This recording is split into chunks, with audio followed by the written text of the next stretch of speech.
Hey, what's up, everybody, and welcome back to another episode of Adventure with Roger. It's so good to have you back with me. I just wanted to do a real quick video today of my home base and let you know how it's going and give you a bit of an update. Here we go across one of my many bridges, approaching my original home on the left side. So we'll go that way first. I originally built this home first, and everything kind of blossomed from there. It's located right next to the Black Forest area, right on the edge of it.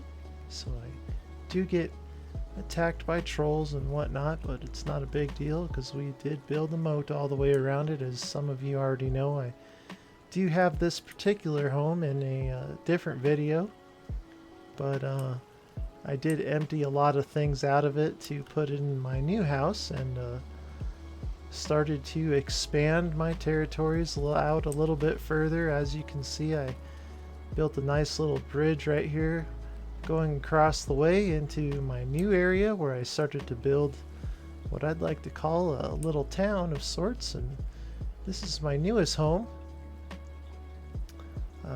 As I got the capabilities to start building with stone and whatnot and experimenting a little bit, I built this little house right here to sleep in and to get my rested buff. I have the highest rested buff you can get in this particular little stone cottage, as you might want to call it.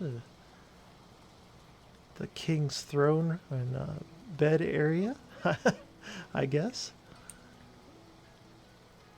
I did highlight the little stone college here with some wood highlights and whatnot to make it look pretty cool. I think it's a pretty neat little place. And behind it I got a nice little shack back there. I think I was using that little shack for a different video I was making earlier for you guys about a week or two ago. As you can see here, I've got pretty much that whole area cleared out. It was full of trees at one time, and chopped most of them down to either make coal or, build things and stockpile wood here and there around my base.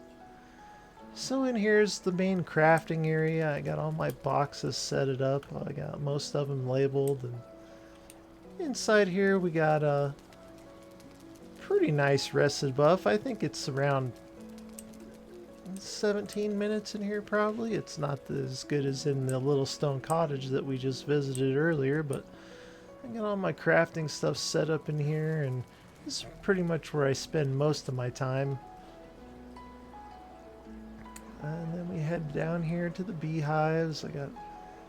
Found most of them, I think, on my particular seed. And here we have my little mead hall, or banquet hall, I like to call it.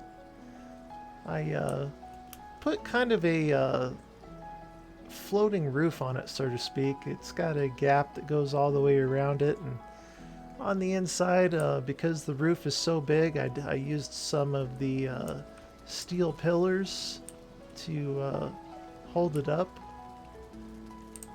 I got a bunch of the raven's chairs and made it look like a little banquet table there, so to speak, and all around it I have all of my trophies set up, which took me quite a while to get all of those. Honestly, I spent about 10 or 12 hours on the mountain one night to get the Fenrir trophy, so that was quite a bit of fun. And we got a nice little stone path here. We got a little wall set up. We got a couple of deer that spawned in the area. And just walking around, frolicking around, having a good time. You know how it is. To be a deer. All the trees that are in this whole area I planted myself. Got a nice little carrot garden going right here. This was my first attempt right here at a round roof. And I slanted all the roof tokens on an angle to get the roof to fit on properly, but Now that I've done a couple of houses like that, I realize you don't have to use the beams at all. You can just put the roof on and make it kind of round looking. And then I got a trail that goes across several continents in that direction as well. And this house right here is what I call the hunting lodge, I like to call it. It's probably my favorite little house that I've built so far. It just is a little bit different and kind of neat on the inside. As you can see, it's very opened up. A lot of windows. The roof of the hunting lodge is opened up as well to let any smoke out in a pretty cool way. And then this one right here is what I call the floating roof house.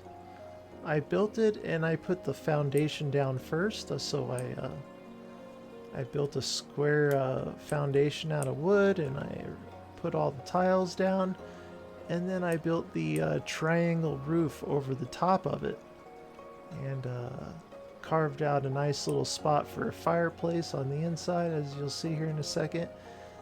I put a nice little square slot in, and then built the roof over the top of it, so you can see there's gaps on the sides there, which also helps let some of the smoke out. But a pretty neat little house there. I really like the way the outside looks as well. I always liked the beams that go down to the ground like that. And then this next one here, I was just experimenting with more with wood and stone together. And I kind of put the stone foundation down first, and then decided to kind of do a reverse upside down roof, so to speak, on it, where I put the beams all in upside down, and then did my best on the top to use a lot of the round logs, what are they called, from the pine trees.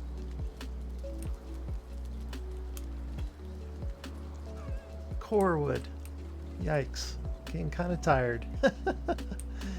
And then here I got a nice little gate where I got all my portals. I got a few set up where I plan on putting them in a few different places around the world. So some of them aren't quite connected yet.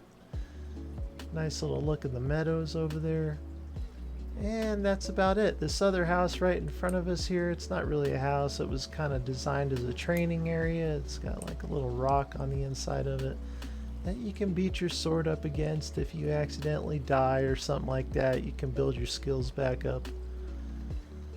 Anyways, that's gonna do it, folks. I hope you're having a lot of fun with Valheim. I know I am. Probably my next